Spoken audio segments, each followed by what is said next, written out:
전 세계적인 인기를 끌며 9억 달러의 흥행 수익을 기록한 니모를 찾아서 기억하시나요? 13년 만에 도리를 찾아서라는 후속작이 나왔습니다. 후속이면서 동시에 스피노프물이기도 한데요. 니모를 찾아서를 본 관객이라면 1편에서 니모를 찾는데 여정에 동행하는 수다쟁이 물고기 도리를 기억할 겁니다. 네, 배우이자 토크쇼 호스트인 엘렌 드제너러스가 성우 연기한 물고기죠. 단기 기억 상실증에 걸린 도리가 어렸을 때 헤어진 부모를 찾기 위해 니모 부자와 함께 다시 한번 바다를 가로지르는 대모험에 나섭니다. 사실 줄거리는 제목이 시사하는 바와는 다르게 실종된 도리를 찾는 내용이 아니라 도리가 과거에 헤어진 부모를 찾아 나선다는 내용입니다. 조금 정확하게 얘기하면 제목이 도리가 찾다 혹은 도리가 찾아 나서다라는 제목이 조금 더 정확할 수가 있겠는데요. 또 다르게 보면은 도리가 자신의 한계를 극복하고 자신의 잠재력과 자신의 잊은 과거를 찾아간다는 어떤 이중적인 의미를 내포한다고도 볼 수 있습니다. 네, 그럼 대략적인 줄거리를 살펴보자면 니모를 찾은 후 평화로운 일상을 보내던 도리는 문득 떠오르는 단편적인 기억을 통해 자신에게도 부모가 있었다는 사실을 기억해냅니다. 자신이 과거 캘리포니아 해안에 자리한 바다생물연구소에서 부모와 헤어진 사실을 깨닫고 그곳으로 가고자 하는데 도리와 함께 생활하는 니모의 아버지 말리는 또다시 모험을 떠나야 한다는 사실이 마뜩지 않습니다. 하지만 가족을 만나고 싶어하는 도리와 그녀를 돕고 싶어하는 니모를 위해 바다 반대편에 있는 연구소로 모험을 떠났는데 바다 건너편에 도착한 도리 일행은 부모를 찾나 했더니 그곳에서도 예상치 못한 친구들과 장애물을 계속 맞닥뜨립니다. 사실 제가 한 가지 인정을 하고 들어가야 될 게 있습니다. 저는 사실 영화 초반 이 도리라는 캐릭터가 전혀 마음에 들지 않았습니다. 일단 말이 너무 많고요. 말이 빠릅니다. 마치 기관총을 쏘는 것처럼 말이죠. Where did you go? You were the one to go. My parents. I remembered them. Wait, what did you remember? I remembered them, my mom, my dad. I have a family. 좀 성가신 느낌이기도 하고요. Maybe a different dialect. 또 단기 기억 상실증이 걸린 만큼 대사의 상당 부분이 내가 방금 전에 무슨 얘기를 했지? 뭐 그런 대사가 상당히 많고. What was I talking about? 근데 사실 이는 도리라는 캐릭터의 한계와 장애를 보여주는 어떤 설정으로 작용한다고도 볼 수 있습니다. 그 영화를 보다 보면 이후에 좀 측은함을 자아내는 요소이기도 하고요.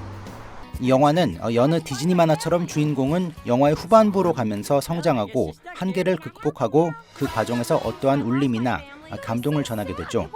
사실 조금만 생각해보면 이런 성격 혹은 장애나 생리학적 질환에 걸린 사람 잘 살펴보면 우리 주변 한두 명 있을 법한 캐릭터입니다. 그만큼 애증이라는 감정을 이입하기 쉬운 도리였던 것 같은데요. 연구소 내 캐릭터 중에는 문어 행크가 가장 인상 깊었습니다. 해양연구소에서 도리와 일행의 모험을 가장 크게 돕는 역할을 하는데 Hey, you. Oh. Spinner. Oh, thank goodness. Hi, I'm Dory. I'm Name's Hank. 연기파 코미디언인 에드 오닐의 명성우 연기도 연기인데 사실 CG로 제작한 문어의 움직임 그리고 몸의 색과 질감을 주변 환경에 맞게끔 위장하는 비주얼적 구현은 정말 압권입니다.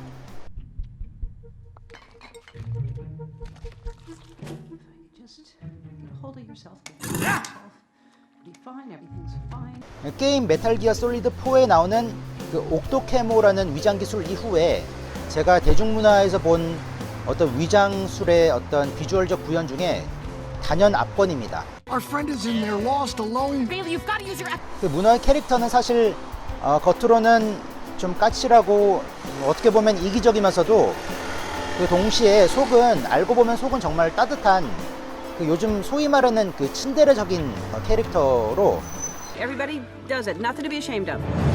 과거 니모를 찾아서에서 저희가 도리를 발견했듯이 이번 도리를 찾아서에서 관객들과 제작진이 행크라는 이 문어 캐릭터를 새로 발견한 거 아닌가 싶습니다.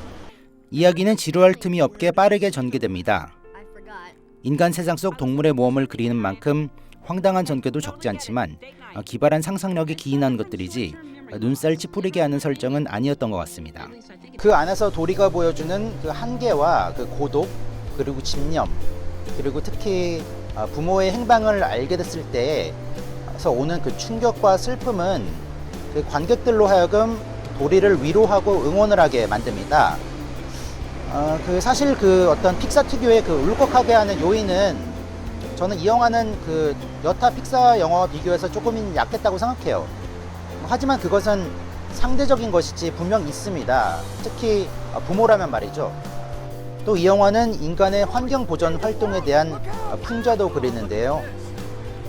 정작 생태계 보전을 위해 설립된 연구소도 동물에게는 공포의 장소일 수 있다는 점을 또 그리기도 합니다.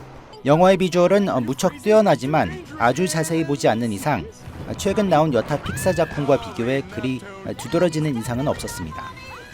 물의 표현과 문어 행크의 움직임을 제외하고는 말이죠. 그래도 영화를 볼 거면 이왕 3D로 보는 것이 어떨까 싶습니다. 저는 일반 2D로 봤는데 애니메이션인 만큼 3D로 봤으면 몰입감이 소위 쩔었을 것 같다는 생각이 들었습니다. 요즘 상당수의 할리우드 영화들이 당초 트릴로지로 계획이 돼서 2년 주기로 개봉되는 경향이 있습니다.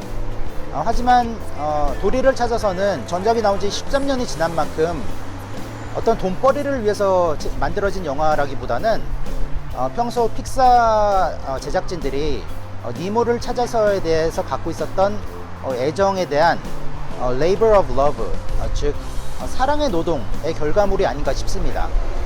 그만큼 비주얼에서부터 각본 그리고 캐릭터 빌딩까지 그 제작진들이 들인 그 공과 사랑 그리고 에너지가 많이 느껴지는 영화인데요. 특히 부모와 아이가 영화를 즐겁게 보고 난 이후에 그 극장에서 나와서 서로 한번 진하게 포옹을 해주고 싶은 느낌을 들게끔 만드는 영화로서 저는 개인적으로 강추합니다. You'll be Home.